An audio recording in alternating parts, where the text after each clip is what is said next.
വിശുദ്ധ മിഖായേലിനുള്ള പ്രാർത്ഥന. മുഖ്യദൂതന വിശുദ്ധ മിഖായേലെ, സ്വർഗീയ സൈന്യങ്ങളുടെ പ്രതാപവാനായ പ്രഭു, ഉന്നത ശക്തികളോടും അധികാരങ്ങളോടും ഇരുളടഞ്ഞ ലോകത്തിലെ ഭരണകർത്താക്കളോടും ഉപരിതലത്തിലെ ദുരാത്മാക്കളോടുള്ള യുദ്ധത്തിൽ ഞങ്ങളെ സഹായിക്കണമേ. ദൈവം സ്വന്തം ഛായയിൽ സൃഷ്ടിക്കുകയും വലിയ വില കൊടുത്ത് വീണ്ടെടുക്കുകയും ചെയ്ത മനുഷ്യരെ പിശാചിൻ്റെ ക്രൂരഭരണത്തിന് രക്ഷിക്കുവാൻ വരണമേ. അങ്ങയെയാണല്ലോ തിരുസഭ തൻ്റെ പരിപാലകനും സംരക്ഷകനുമായി വണങ്ങുന്നത്. കർത്താവ് രക്ഷിച്ച ആത്മാക്കളെ സ്വർഗത്തിലേക്ക് കൂട്ടിക്കൊണ്ടു പോകുവാൻ നിയുക്തനായിരിക്കുന്നത് അങ്ങ് തന്നെയാണല്ലോ. ആകയാൽ ഞങ്ങളുടെ പാദങ്ങളുടെ കീഴിൽ പിശാചിനെ അടിമപ്പെടുത്തുവാൻ സമാധാനദാതാവായ ദൈവത്തോട് പ്രാർത്ഥിക്കണമേ. അവനൊരിക്കലും മനുഷ്യരെ കീഴ്പ്പെടുത്തുകയോ തിരുസഭയെ ഉപദ്രവിക്കുകയോ ചെയ്യാതിരിക്കട്ടെ.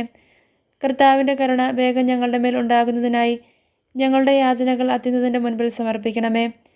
ദുഷ്ടജന്തുവും പഴയ സർപ്പവുമായ സാത്താനെയും അവൻ്റെ കൂട്ടുകാരനെയും പിടിച്ചുകെട്ടി പാതാളത്തിൽ തള്ളി താഴ്ത്തണമേ. അവനിനി ഒരിക്കലും ഞങ്ങളുടെ വഴി തെറ്റിക്കാതിരിക്കട്ടെ. ഈശോ മിശിഹായുടെ തിരുരക്തത്തിൻ്റെ അഭിഷേകം ഞങ്ങളിലെല്ലാവരിലും എപ്പോഴും ഉണ്ടായിരിക്കട്ടെ. ആമേൻ.